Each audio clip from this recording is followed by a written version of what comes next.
When I returned from lunch and saw a large mailing envelope on my desk, I immediately knew what it was. For a brief moment, I hoped that perhaps it had been sent to me by mistake, but I knew for a fact that it was not. The real question was who sent it. I sat down, took the thick envelope, and examined it carefully. The envelope was addressed to Mr. Jack Burton, and since it was me, there could be no mistake. It was sealed with extra packing tape on the flap, and in big bold letters it said, "Personal and confidential release to addressee only." There was no return address, and the postage machine stamp indicated only the date of mailing. I don't think it would be confidential if the sender's name was right there on it. I didn't need to open the envelope to know it was a private investigator's report on my wife's infidelity. Caroline and I were married for almost 5 years, and I'm pretty sure she started cheating on me within the first 6 months of our marriage. It never bothered me. Otherwise, Caroline was almost perfect. She was a loving and attentive wife, always showing tact and making sure my needs and desires were met. If she stayed true to her habits, her little affairs would involve pool lifeguards, valet parking attendants, waiters, personal trainers, young guys with no money or prospects. If these guys had anyone hurt by their behavior, I doubt they would have had the funds to hire an expensive detective who charged by the hour, so it probably wasn't them. I suggested that my late father-in-law might have been behind this, perhaps a bad joke from beyond the grave, but it seemed unlikely. It just wasn't his style. However, whoever was behind this was creating a real problem for me that needed to be resolved as quickly as possible. My attitude towards women and people in general changed forever when I graduated from high school. I was an adult, but I was as naive as a 9-year-old child in terms of my understanding of the world. Jody and I dated for many years. Our parents were friends, and we got together for birthdays and holidays. We were one big happy family, and everyone knew it was only a matter of time before Jody and I got married. One day, Jody came to me crying and told me she was pregnant. She was panicking and wanted us to get married before it became obvious. She was worried what people would think. But Jody, how can you be pregnant? You said you wanted to wait until the wedding. We never had sex. Jack, please listen. My child needs a father, so we need to get married as soon as possible. I was, of course, naive and perhaps in love, but not that stupid. I don't think so. And then the nightmare began. She screamed, cried, and ran home to her parents, who began threatening legal action. Her brother then made physical threats. They all insisted that I should do the right thing. My parents loved Jody like a daughter and were delighted with the news of her pregnancy. My mother called Jody's mother and began planning the wedding in detail. I tried to explain again. Dad, Mom, I'm not the father. I'm not going to marry Jody and raise someone else's child. Son, my father said, you can't behave like that. You must do the right thing. Be a man and don't shirk your responsibilities. I was stunned, but I had absolutely no intention of allowing myself to be drawn into this marriage. Let me be very clear. Jody is sleeping with someone, and it's not me. I'm not going to marry a damn prostitute. They looked at me for a moment and then launched into an angry tirade, calling me an ungrateful and selfish child. When I still refused to marry the bitch, they said that if I couldn't act like an adult, I might as well get out because they would immediately disinherit me. Then I realized that I didn't know these people at all, and although it was only June, I immediately left for college. I had scholarship money, student loans, and quickly found a summer job in that city. I found a place to live until the hostels opened in September and began living on my own. I was hurt and bitter, but I decided to survive and move on. When classes started, I ran into a few acquaintances from my hometown, and it seemed like my reputation was completely ruined because all I got from them were looks of contempt. This continued until the spring, when a guy I barely knew sat down with me at the lunch table in the student cafeteria and told me that Jody had given birth. The boy was healthy, but since he was half black, Jody decided to give him up for adoption. I never knew how it all turned out. I thought there was still a chance for me to make peace with my parents, and I sent them a Christmas card with a return address, but they never wrote back. Eventually, so much time passed that I stopped caring. I was just glad I left on time. In college, many classes seemed like a waste of time, but one course, Psychology 101, was worth the money. Like most people, I thought that psychopaths were those who abused animals before becoming serial killers. But I learned that psychopathy is a continuum. We all have psychopathic traits to some degree. Then there were narcissists, and then there were narcissistic psychopaths. As I studied these materials, I finally realized that my entire life I had been surrounded by crazy people who were far on the psychopathic spectrum. While I was trying to be a good guy, everyone around me was living in a completely different world. Jody was just like my parents, which is probably why I started dating her. I was just young and stupid and didn't understand it. I realized it was time to grow up. I realized that all relationships are built on mutual benefit, and from the moment I met new people, I always asked myself two questions. What do they want? And what's in it for me? Everything has a price, and the only important question is, am I getting what I paid for? This realization led me to decide to choose psychology as my major. When I graduated from university, I went to law school to specialize in contract law. I enjoyed the negotiation process. Fair negotiations were easy enough, but sometimes there was a psychopath, and I took real pleasure in exposing him. After passing the legal exam, I quickly found a job and began living as a successful bachelor. Weekends spent with friends in Las Vegas have always been great fun, second only to the weeks of March in Arizona. There we golfed in the mornings, went to spring training baseball games, and hit the bars in the evenings for a fun and exciting night out. I often dated 2 or 3 girls at the same time, but I was always honest with them. I promised to give each of them an expensive wedding gift if they found the man of their dreams and got married. Life was going well, but on my 30th birthday, I decided to reconsider my priorities. An interesting thing we did in Las Vegas was sit in the casino bar, watching the couples at the gaming tables and trying to determine which of the women was the wife, girlfriend, or prostitute. Over time, this became too easy a task. The wives were usually overweight, drunk, or controlling, dragging their husbands away from the tables. The girls either looked downright bored or started flirting with other men, and girls of easy virtue simply followed the money. If a guy won, they tried to get closer to him. If he smiled at one of them, the rest went off to look for the next victim. It was quite a sad sight. However, one day we were puzzled. The woman was incredibly attractive and well-dressed, with an elegance that was eye-catching, but she was completely uninterested in anything other than the man she was with. When he won, she rejoiced with him, but the most amazing thing happened when he began to have bad luck. It was obvious that the man was a typical gambler who decided to win back. But before he could lose everything, the woman leaned towards him and whispered something. He turned, smiled at her, collected his chips, and left with her. We argued about who she was. His wife would most likely start scolding him for his losses, and he would remain at the table even more determined to play. The girl would probably start whining that she was bored, and he would give her a few chips to get her off him, and girls of easy virtue would have left long ago to look for other players. We couldn't figure it out. The bartender, who was listening to our reasoning, leaned towards us and said, "She was here before. She is an elite escort for money, and she is now earning her money. She does everything to make her experience with a friend better than with a real girl. She knows that the unfortunate loser will not be happy, which means he will not want to spend the money. Most likely, they are now heading to his room." We started discussing the friend experience. My friends were sure that if you pay for sex, then these are just girls of easy virtue, not friends. But I looked at it differently. Does your doctor invite you to his parties? No, he's just the guy who prescribes me pills. Are you trying to meet with your auto mechanic?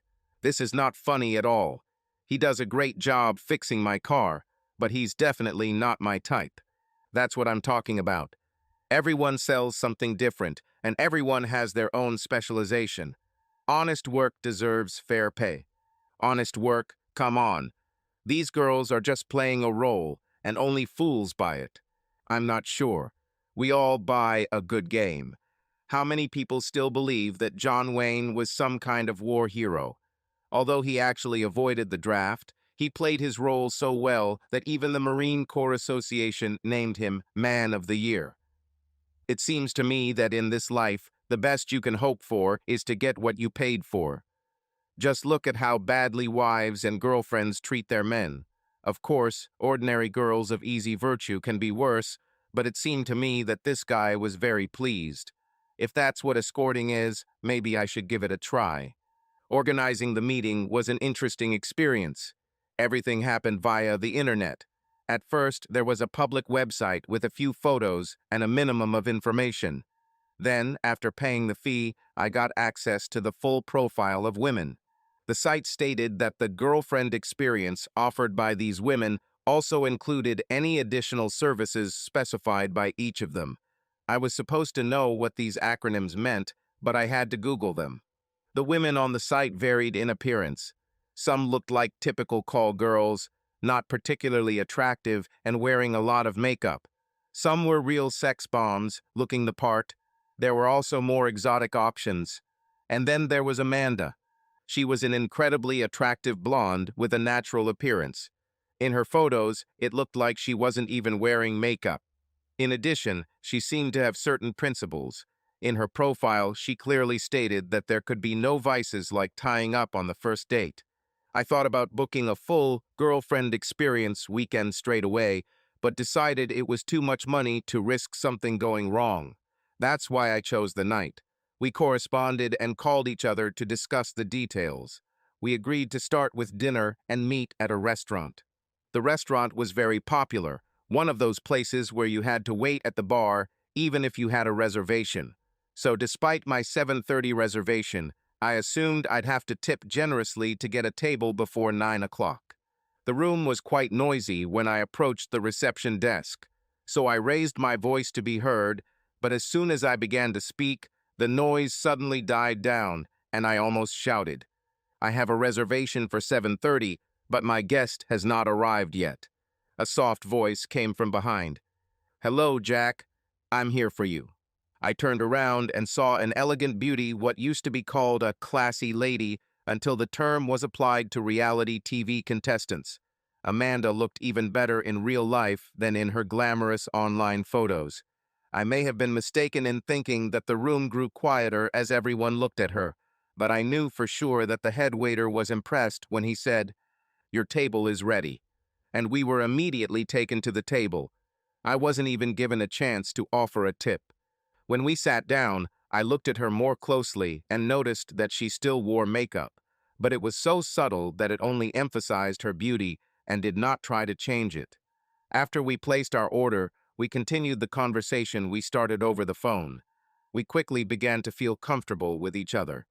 Amanda asked me about work, and I reluctantly tried to say something interesting about contract law, but she quickly picked up on it and asked, "Well, if work is not your passion, then what is it?" It was a very good question, and on a normal date, I would lie and say something trivial. But here was a chance to see how she could handle it. "Since you ask, my passion is baseball. Do you follow baseball?" She smiled.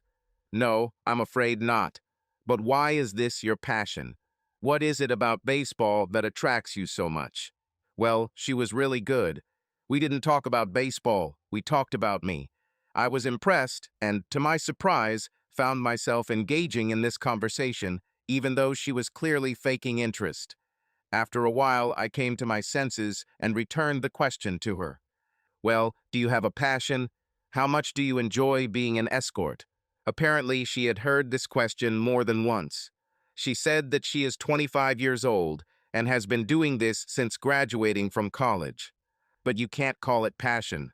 I do this because I love money and sex. I plan to retire in a few years to travel the world, but now my prices and standards are high enough that it's almost always enjoyable. Like today, for example. You are younger and prettier than most of my clients. You see, I told you she was good. During dinner, I was the center of her attention and did not get bored with the usual stories about exes, roommates, or small problems in which I had to show artificial interest in order to have sex. On the contrary, it turned out that she was well-read, inquisitive, and an interesting conversationalist. And when we got to the room, I was convinced that she was even better in bed. After we finished breakfast from our room and got dressed, ready to end our meeting, Amanda said, "I hope to see you again soon." I laughed. "Amanda, I loved every minute with you, and I would love to see you regularly, but by the time I can afford it, I will be 70 years old, and you will be retired." She smiled her dazzling smile and answered, "Jack, from what I have seen, you will achieve great success very quickly. In terms of time, you don't have to wait long to have everything you want. Now I have a simple goal, to get rich before I'm 70. I was good at my job, but I was not on the path to great wealth. The company I worked for was owned by three brothers and was a multi-billion-dollar business. The brothers were incredibly wealthy but remained involved owners. One was in charge of production, the other was in charge of hiring and personnel, and my boss was in charge of legal issues. I was part of the team that handled contracts and negotiations, and honestly, I was the best of the group. One of my colleagues believed that negotiations boiled down to reducing any proposed price by 10%. When I analyzed these contracts, it became apparent that the suppliers were simply increasing their bids by 11.2%. It was a smart move that I would have made too. Another colleague kept a copy of Sun Tzu's The Art of War on his desk and claimed to use its principles in negotiations. If this sounds stupid, that's because it is. I know his hardball tactics have driven some of our suppliers into bankruptcy, and now he's spending a lot of time trying to find new ones. My approach was simpler in theory, but more difficult in execution. I tried to thoroughly understand what exactly was needed and how much it should really cost. I visited our own and other people's production workshops to see everything with my own eyes. I analyzed the costs and knew what a fair price would be before negotiations began. I simply took the due diligence to its logical conclusion to make sure that the outcome was satisfactory to everyone. My job was valuable and paid well, but it couldn't make me rich. I needed to come up with another way. I was actively considering my options the day I first saw Caroline. An elegant young woman walked through our department on her way to the boss's office, and everyone, absolutely everyone, stopped working to look at her. She was tall, with professionally styled hair and makeup. Her clothes were expensive and emphasized her figure. If you weren't completely intimidated by her, you thought she was a walking sex dream. I looked at her and thought to myself, damn, John hired a high-end escort and isn't even hiding it. But one of my colleagues said, "This is Caroline Miller, the boss's daughter." I thought, okay, so the boss's daughter is working as an escort, and I sat down again, trying to ignore everyone's excitement. But even after she left with her father, her presence continued to be felt. People couldn't stop talking about her. It turned out that she was not an escort at all, but simply, at 24 years old, 3 times divorced, who was now living with her father again. Colleagues discussed that she was having some problems, which sounded like a rather mild description for a woman who had been through 3 marriages in 6 years. I tuned out of these conversations. I had no interest in marrying the boss's daughter to beg for scraps from his table, especially when that daughter seemed to be as problematic as Miss Caroline Miller. It was none of my business, and I was going to stay away. Man proposes, but God disposes. The Miller Company was firmly convinced of the need to strengthen corporate spirit. We regularly held awards ceremonies, picnics, and parties. We were one big happy family, and now that Caroline lived with her father, she became a regular participant in all these events. I noticed her presence and noted that she was outgoing, pleasant, and popular, but I tried to stay away, being polite and formal to minimize our contact. However, this had the opposite effect. I realized too late that she was one of those beautiful women who need constant validation and believe that they can conquer any man. My indifference only fueled her interest. She began to seek my company, and I continued to behave the same as before. At one party, she was standing surrounded by a small group of men, and as I walked past, she called out to me, waving her hand. "Jack, come here." I walked up, looked at her retinue, and said with a grin, Like moths to a light, young men are drawn to a beautiful girl. Caroline smiled. So you still think I'm beautiful? It seemed too simple to be true, so I replied, well, I know that you think so yourself. The expression in her eyes was so fleeting that I would have missed it if I hadn't been specifically looking for it.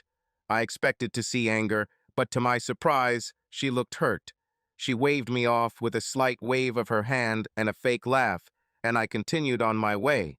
However, she continued to seek opportunities to meet me at our corporate events, and I continued to tease her. In hindsight, I realize it was stupid of me, but I continued. After the awards ceremony, she came up to me and asked how I was doing. Instead of answering her question, I said that she had food stuck between her teeth. She immediately went to the ladies' room. She accidentally bumped into me at a picnic, and when she said, "Sorry," I held my nose and replied, "I'm sorry." You really should watch your bow. Wow, that smells so strong. She blushed and left again. I was sure she would get the hint. No one would put themselves through that again and again. But I was wrong, as became clear when John called me into his office to discuss a personal matter. Jack, you know that my daughter Caroline lives with me after her divorce, right? So she's mad at me because she thinks I asked you not to date her. I didn't expect this at all and didn't know how to react. You could laugh. You could demonstratively stand up and leave. One could indignantly declare that I never had any intention of dating his daughter. But I just sat there with my mouth open. He continued, "Listen, Jack, I don't interfere in the personal lives of employees. I understand that it's none of my business, and I realize that I'm going way beyond the bounds. But I need a favor. Service." I was puzzled. Would you agree to ask Caroline out on a date? I should have just said no and gotten it over with. But the whole situation seemed so absurd that I convinced myself. This would be the easiest way to end everything. I'll go on a date with her. We won't like each other's company, and that'll be the end of it. Obviously, the opening day of the baseball season should be a national holiday, but in our area, the opening of the opera season was an event no less significant. It is always a bright and memorable time to see and be seen, but tickets are hard to come by, and invitations to the best pre- and post-show parties are almost impossible to get unless you know the right people. I was sure Caroline would like it, and of course, I was right, but everything did not go at all as I expected. As a long-time subscriber to the opera season, I was always a part of these celebrations, and every year I took two friends and their girlfriends with me. Both couples had been dating for many years and were probably heading towards marriage. These two ladies considered me a bad influence on their boyfriends, but that did not stop them from willingly accepting my invitations. What I didn't expect was that Caroline would outshine these two vixens to the point where they would feel uncomfortable. It all started with small barbs and only got worse. Janet began. "So, Caroline, you know what Jack is like, right? He's a bit of a ladies' man and a womanizer. You should be more careful." I was annoyed. "And how would you know about my womanizing, Janet? I treated you well when we were dating, right? Oh yeah, wait, I never invited you, did I? Does envy take over?" Unable to deal with me, they decided to go to her directly. Marilyn asked, "So what do you do, Caroline? Do you work for charity, or do you still have to earn a living?" I expected Caroline to answer herself, but she just sat there with her hands folded, an unreadable expression on her face. I'm sure she's encountered similar sarcasm more than once, but I didn't understand why she didn't do anything now. So I decided to intervene. "Lady, please. Caroline has just gone through a difficult divorce and is at home trying to recover.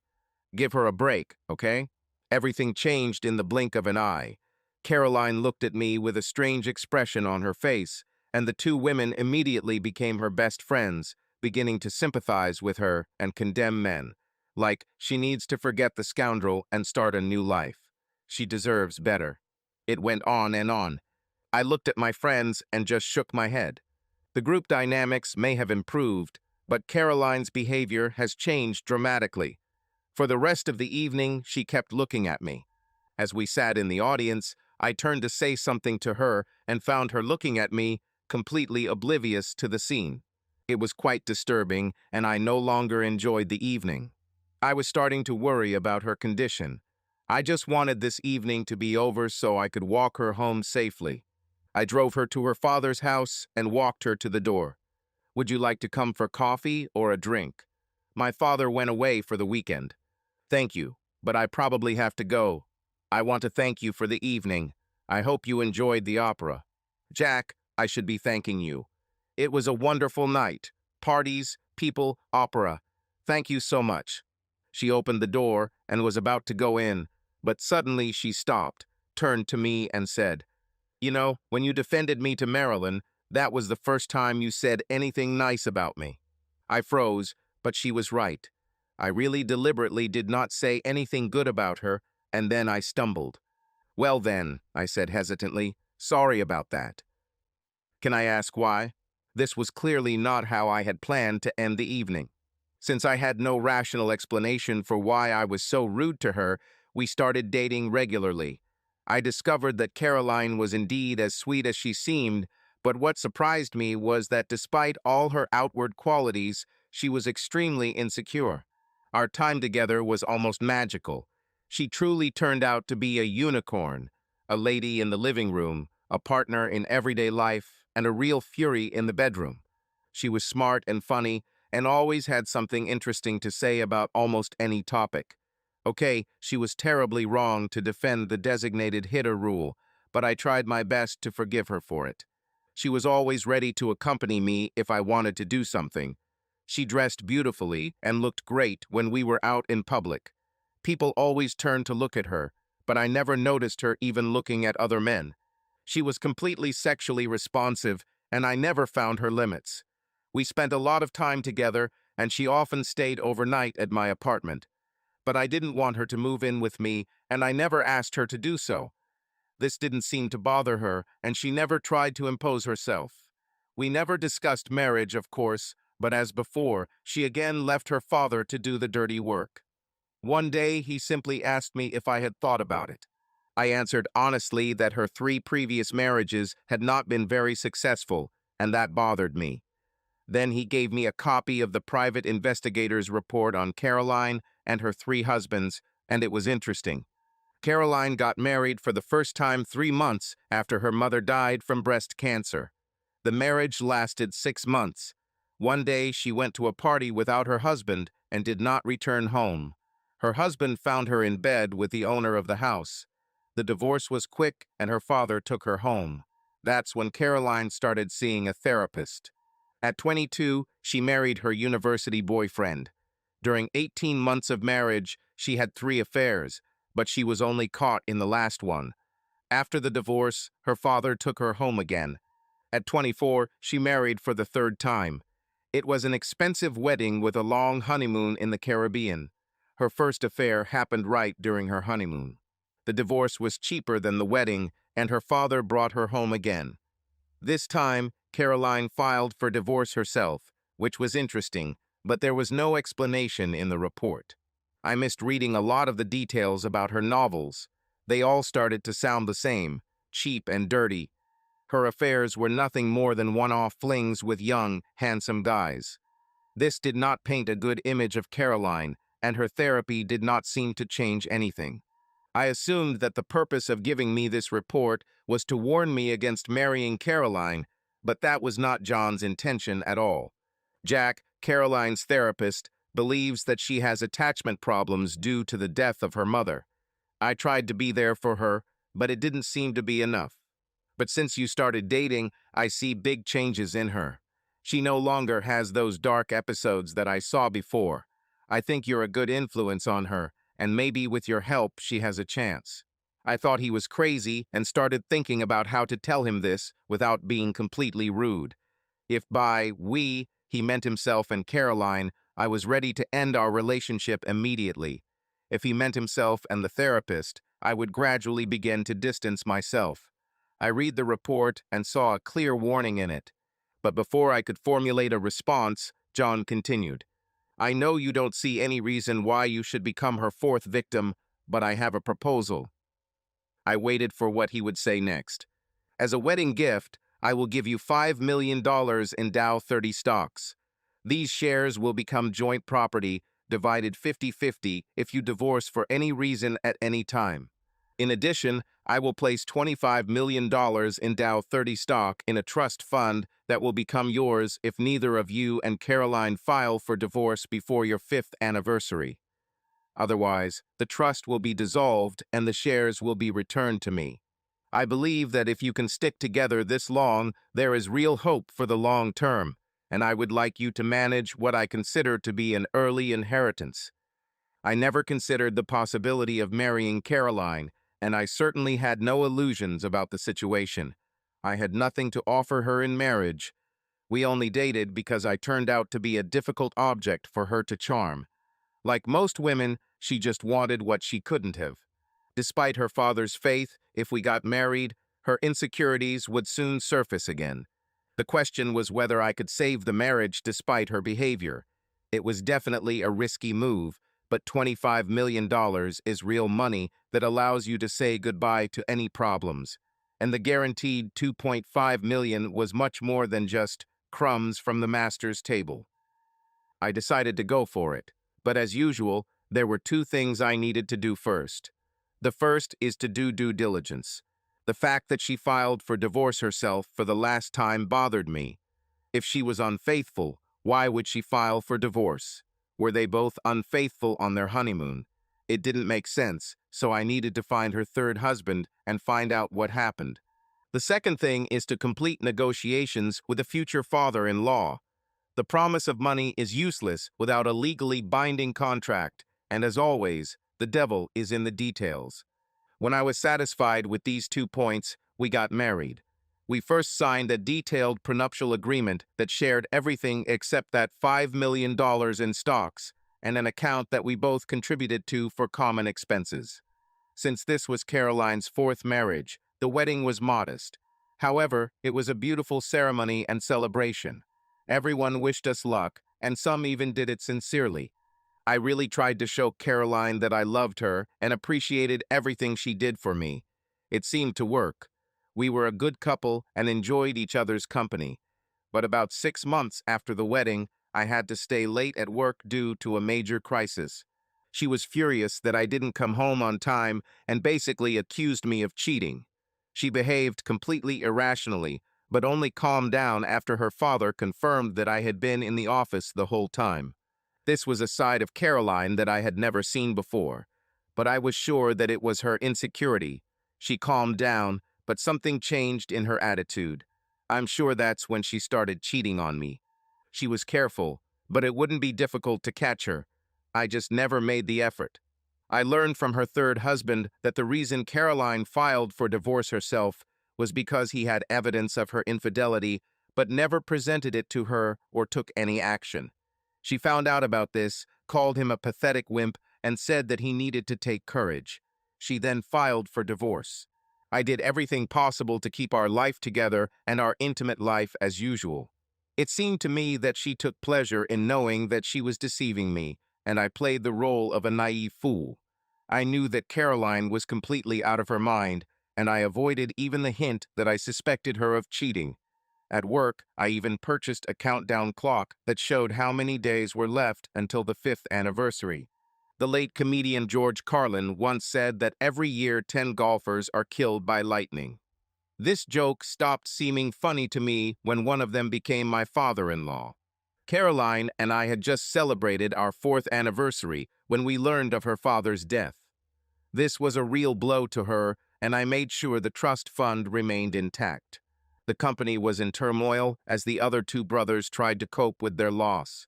Since I was John's son-in-law, I was asked to take over the leadership of the legal department. I had no intention of taking on this responsibility without a share in the capital, but since Caroline had inherited her father's share, the brothers thought that settled the matter. However, our prenuptial agreement said something completely different. Therefore, I agreed to take this position only for a limited time until they found a permanent candidate through a recruitment agency. I also claimed a hefty bonus. The next few months were terrible. I was working 80 hours a week at the exact moment Caroline moved away from me. She withdrew into herself, and we practically stopped being close to each other. And then I received this damn package. I was scared to open it, but I knew I couldn't ignore it, and everything turned out worse than I could have imagined. There was a photograph at the top. I'm sure Caroline didn't know the camera existed, but the picture showed her in a very provocative position. If she did have attachment issues due to her mother's death, then it appears she had other serious issues related to her late father. It was bad. The cover letter was brief. This man's wife was about to strike at the heart. Although our state had a no-fault policy, she wanted to create a huge scandal. She was angry at her husband's infidelities. She felt deeply offended and thirsted for revenge. I needed to find a way to stop her. My countdown clock needed more time. I called the number indicated in the letter and asked for a meeting. I also asked her not to take any action until we talked. The day before the scheduled meeting, I called and asked to reschedule it for another week. She was annoyed, but reluctantly agreed. Joan Thompson was a stern and decorous lady, a typical church lady, and she longed for Old Testament retribution. I tried to convince her that a quiet divorce would be better for her, as it would not give gossipers anything to talk about. But she said rumors are already spreading and she needs her dignity back. I used all my negotiating skills, but the best I could get was a 2-week delay. Fortunately, this was enough. My father-in-law's original proposal was that the trust fund would only go to me if neither of Caroline and I filed for divorce before our 5th anniversary. I have successfully proven that filing for divorce does not mean divorce itself. A forgiving husband, especially one like me, might initiate reconciliation negotiations as the clock ticks down to the final ruling.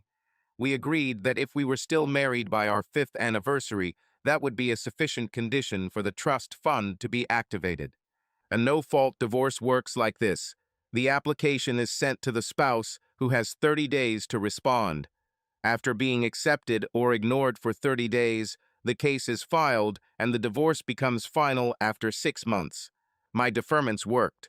At the time of my encounter with my angry wife, Caroline and I had been married for 4 years, 4 months, and 2 weeks. This meant that, with a 2-week delay, the divorce could not be finalized until our 5th anniversary. I think I probably didn't even need the 2-week delay. It could have taken at least as much time to complete the documents, submit them, and hand them over to me.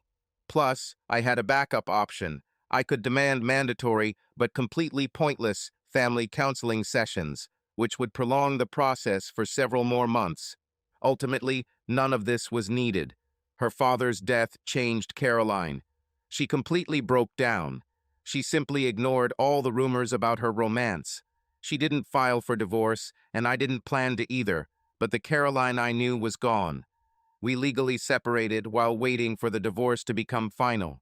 She started going to therapy again, and I really wished her the best. I left the company. I no longer needed to work, and over time I recovered from the destruction of our marriage.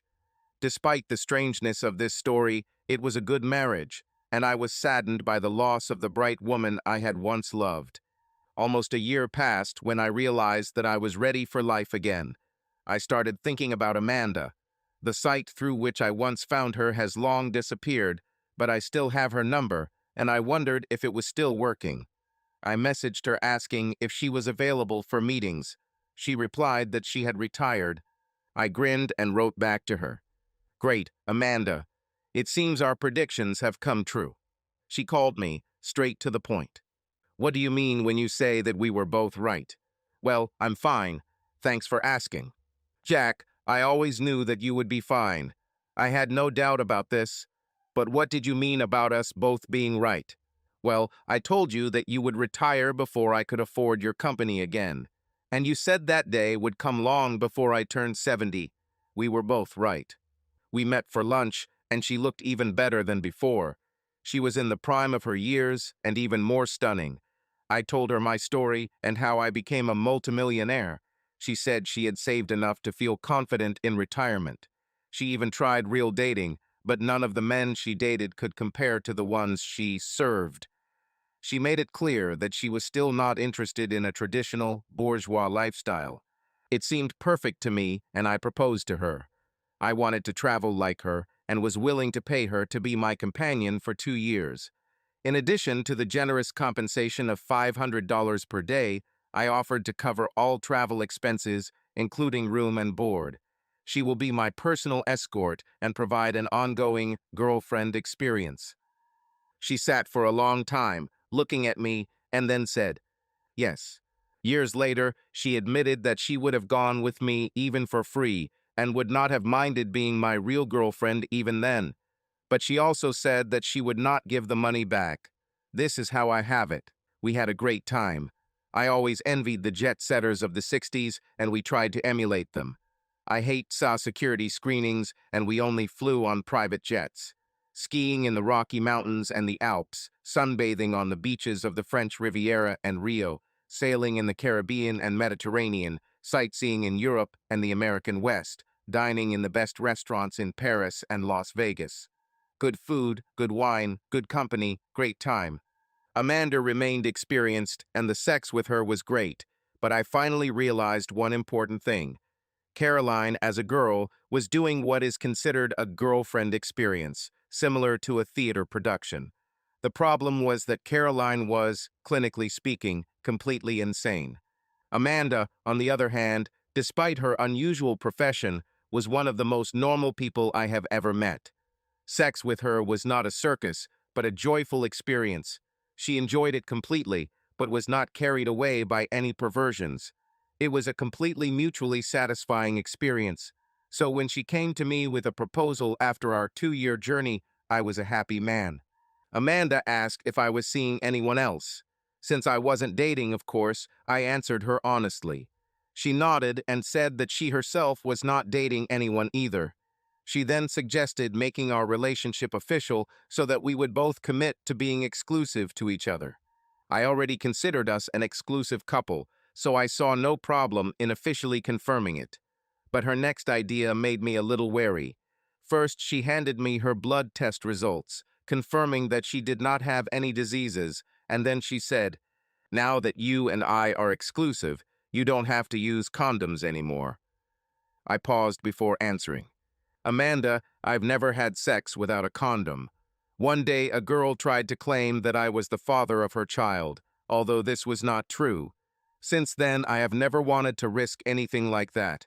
I always use condoms to make sure I don't get anyone pregnant. Amanda smiled and nodded. I completely understand, Jack.